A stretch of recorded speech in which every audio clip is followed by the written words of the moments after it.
So at this point, and we should make this clear, the infrastructure bill does look to get a vote within the next 24 hours. And on this point, it is on track to pass. At this point, Majority Leader Chuck Schumer, he said that there's no more time for amendments, but there are still lawmakers who are trying to work out an agreement on cryptocurrency. The current provision in the package, they say, is too wide. It needs to be narrowed. But there are some two competing amendments, rather. One from the White House, one that's more backed by the crypto industry. And senators have been trying to work out an agreement on that. Now, it's not clear at this point if they do work out an agreement, if that could wind up getting into the bill.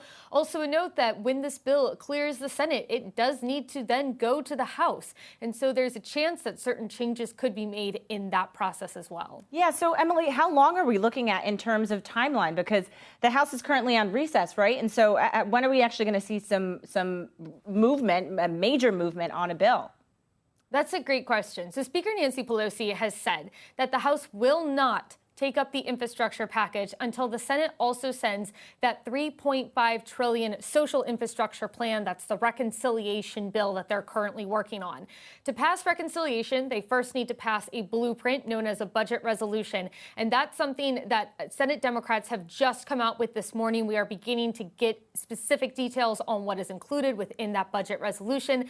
It looks like they are going to be trying to address the SALT caps, seeing if they could raise them or potentially eliminate them. You've got the taxes there for corporations, for wealthy Americans, bolstering funding for IRS enforcement, as well as a bevy of other things. A lot of priorities that you heard President Biden pushing, everything from pre-kindergarten to expansion of Medicaid to various things with child care and elder care. So there's a lot in this package. The Senate is going to look to pass the budget resolution this week. From there, it's going to go to the House, and there is a chance that the House will be called back at some point in August to take a vote to pass that budget resolution. From there, they use the resolution to put together the reconciliation. And if everything goes as Speaker Pelosi is currently planning for it to go, the Senate will pass the budget reconciliation, and then the House will move both reconciliation and infrastructure bill together. So the short answer to your question is that we're looking at the earliest September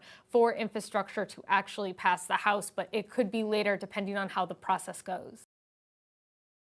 Hey, thanks for watching. For more stories like this, be sure to stream Bloomberg Quicktake 24/7 for free at any of the places down below. Get live coverage, interviews, documentaries, deep dives, and so much more on the stories that you care most about. And don't forget to hit the follow or subscribe button on Twitter, YouTube, Instagram, and Facebook.